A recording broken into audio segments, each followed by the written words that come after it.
कोई अन्याय नहीं करता। वो सुख और संपत्ति को समान भागों में बांटकर भोगता है, क्योंकि वो ये जानता है कि उसके सुख का आधार है उसका परिवार, उसके सुख का कारण है उसका परिवार। मनुष्य ये भी जानता है कि उसका सुख समाज से आता है, किंतु वो समाज के साथ अन्याय कर लेता है, समाज का शोषण कर लेता है, क्योंकि वो समाज को अपने सुख का कारण नहीं मानता, वो समाज को अपने सुख का साधन मानता है। भेद है तो कारण और साधन में।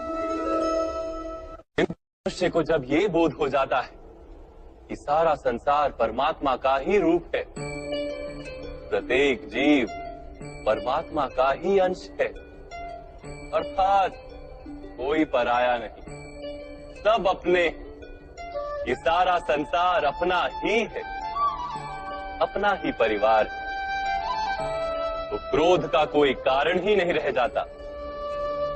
सारे संघर्ष, सारा वैर, सारा प्रतिशोध नष्ट हो जाता है।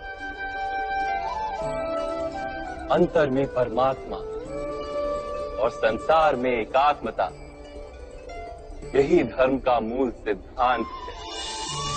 महाभारत की ये यात्रा क्रोध से बोध की यात्रा है, भिन्नता से एकात्मता की यात्रा है। भूमि पर वास करने वाली प्रजा जब तक इस महाभारत की कथा को अपने स्मरणों में जीवित रखेगी, तब तक ऐसा विध्वंस पुनः नहीं होगा। कोई भी शक्ति इसकी महत्ता का वस्त्र हरण नहीं कर पाएगी। इस यात्रा में मेरे साथ प्रवास करने वालों को मैं अभिनंदन देता हूं। उनके हृदय में धर्म का बीज कल्याण, संसार का कल्याण। ओम सहना भवतु। ईश्वर हमारा रक्षण करे। सहनो भुनक्तु।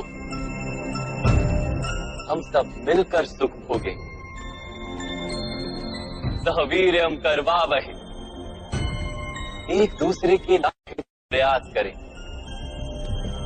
तेजस्विनावधितमस्तु।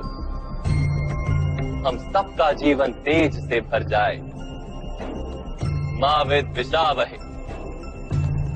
परस्पर कोई द्वेष या ईर्ष्या ना हो।